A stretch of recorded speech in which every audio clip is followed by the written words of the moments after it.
So why even bother with branding and premium branding specifically?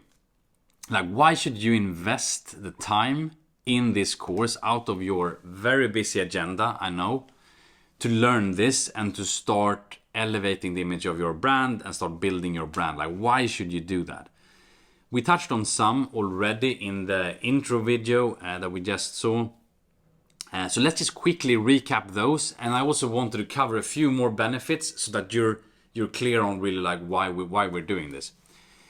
So as I said earlier, when you run a salon, when you run a spa, you do run a premium business. Not everyone can afford that. So you need to be able to communicate that value, and your brand needs to be able to convey that value. At the same time, when you sell services like you do, you're selling the invisible. So you need to be able to communicate that benefit and that experience and the value that you provide, because it's not like walking up and comparing a product to each other, right? So you need to be able to do that. Because if you're not able to communicate like really that value that you do provide, what happens is that your services becomes a commodity, which means that, you know, it's the same as other would offer in your area. And I'm sure, like, if you run a nail salon, I'm sure there's other nail salons in your area. If you run a hair salon, that would be the same, right? So you need to make sure that you are different somehow from those in your area, and you need to inject and be able to articulate that value that you provide. Because if you don't, then you become a commodity. You're just a solution to a problem. You're not able to kind of bring to life that value really that you can offer. Let's just take an example. Let's take Anna's hair salon. So Anna runs a hair salon. On her service menu, she offers cutting services, color services, and at the same time, Lisa moves into the same city or the same town where Anna's hair salon is, and she discovers that, yeah, I need to get my hair done. So she obviously needs to start researching, because she doesn't know the area, like, where should I go? You know, who should I get my hair done at? So probably what she would do is she would ask some friends. She would go on Google and type, you know, hair salons near me, and you know, she will browse the websites that comes up, or maybe she finds one of those listing websites with different salons listed, and somehow, if Anna have done a decent job with her marketing and with her search engine optimization and so on, she will come up, and you know, she will discover her. So she lands on her website, she reads about what she offers, and kind of what she leaves with is that this is a hair salon, it's in my area, they offer hair color services, they offer cut services. Okay, great, that's the solution to the problem that she was looking for, right? But probably what Lisa will do next is that she will, you know, look at other options in her area to understand, you know, where's the best place to go. She will browse a few other websites and look maybe at some Instagram accounts and so on, just to kind of see, you know, which one is best for me to go to. So the problem that Anna now faces, you know, if all she's been able to communicate is that she offers cuts and colors, which is what everyone else does, she doesn't really have something to compete with, right? And what she will find is that the only way that she can compete, because that's the only thing that they can compare, is pricing. So she will find herself in a place where she feels that, you know, the only marketing that is working for me, the only way I get new clients in, is by like discounting my services, and I don't dare to kind of increase prices on my price list, because then I'm not able to compete and so on. And you kind of land in that territory, which we don't want to be in, because again, what you're offering when you're not conveying your brand is a commodity, and a commodity will always be compared on pricing. You know, that's the only kind of variable that you have. So again, she will find herself just like, oh, the only way I can market myself is by discounting myself, and that's a bad place to be. So let's take like a completely other example. We could look at the like at luxury brands. If you look at fashion house brands, let's say you take Chanel or Hermès, or you know, like some really extreme examples. Like, why do people pay, you know, $10,000 or more for a leather bag from Chanel, for example, right? clearly this is not just a leather bag. If all that person wanted was a leather bag, they could find a leather bag significantly cheaper than like a Chanel bag, or like spending that type of money.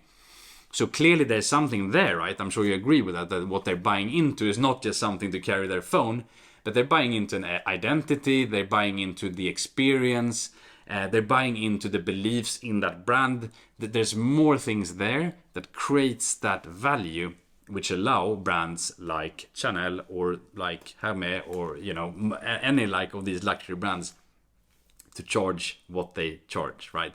So they've clearly moved out of that like commodity position, and I think that's maybe an extreme example, right? But I just wanted to use some brands to kind of demonstrate the point, some brands that we all know. So maybe that's an extreme case, but the same principles would apply to you as well. When you start working on your brand, you can start moving in that direction, start injecting that more value, which will allow you to charge better for your services and move out of being seen as a commodity, a solution to a problem. So there's a number of benefits, as I said, that comes with establishing that positioning of your brand, that richness of your brand. So pricing is for sure one. So if you're able to communicate your value fully, that there's more there than just the service, you will be able to charge higher prices and therefore make better profits, right? It also helps you stand out versus other salons in your area. So suddenly there's something about you that makes you different, which makes it easier for you to compete, because you're not competing like head on anymore with just comparing prices with like that similar salon down the road, but you're kind of carving out your own space that you want to compete with or compete in, which makes it easier for you to attract clients. It makes clients understand what you're about. It's easier for them to decide to book with you rather than like reading something generic about you, and then the gut feeling would be, okay, then I need to compare you with others. But when you kind of have articulated your point, you can speak directly to that type of client that you want to serve. So that makes it easier also to attract clients. But there's more things that goes beyond just kind of the communication and attracting clients. In fact, when you get your branding right and your brand strategy right, this is something that can help motivate your team. So people working for you directly, or if you don't have a team, if you work with suppliers and other people, you will do for sure, right?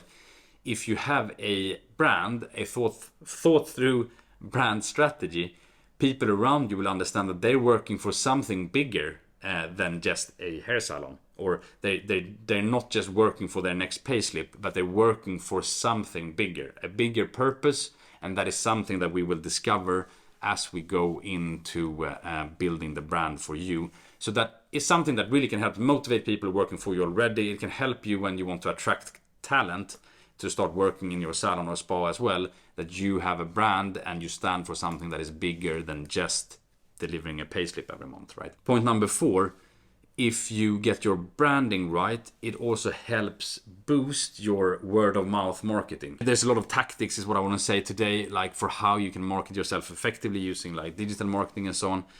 But still, word of mouth is the like most powerful marketing that is out there. And even if that's happening online or offline, getting recommendations from other people and having that spread that way is really powerful, and that is something that is very important for you to encourage.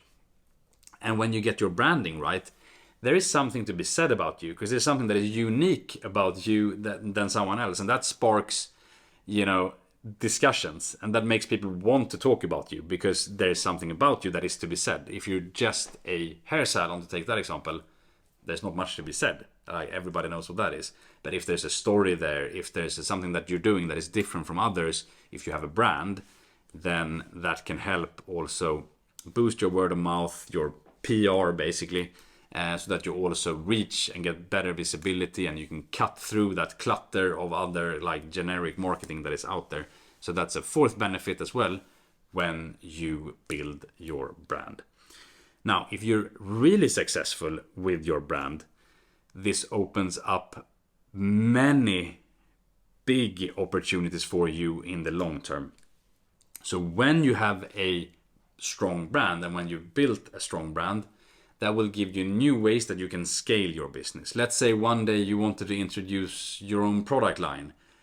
or you wanted to open up an academy that teaches your principles that you've learned, or you wanted to open up a franchise of more salons or more spas under your name. Now you have a name, you have a brand that you can do that with. So that's a big enabler if you in a later stage see that, yeah, you want to go beyond just that local business and you want to do something more. If you have a brand, that will make that possible in a completely different way than if you don't have a brand.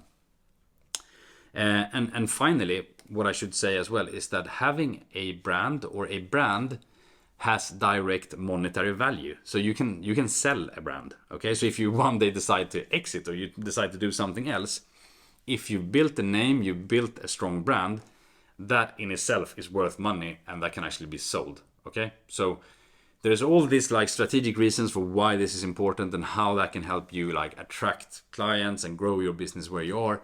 But also if you think more long term, you're setting your business up for doing a lot more than what you can do if you haven't done that work. Okay, so I think you're clear that there's a lot of reasons for why it's important that you're here. There's a lot of things that can happen with your business when you get your branding right. So really the takeaway I want you to take from this lesson is just, don't fall into that commodity trap. I know you're so much more than just a solution to a problem. We just need to uncover that, and we just need to articulate that, and that's what we're gonna do through the remainder of this course. So I look forward to seeing you in the next video.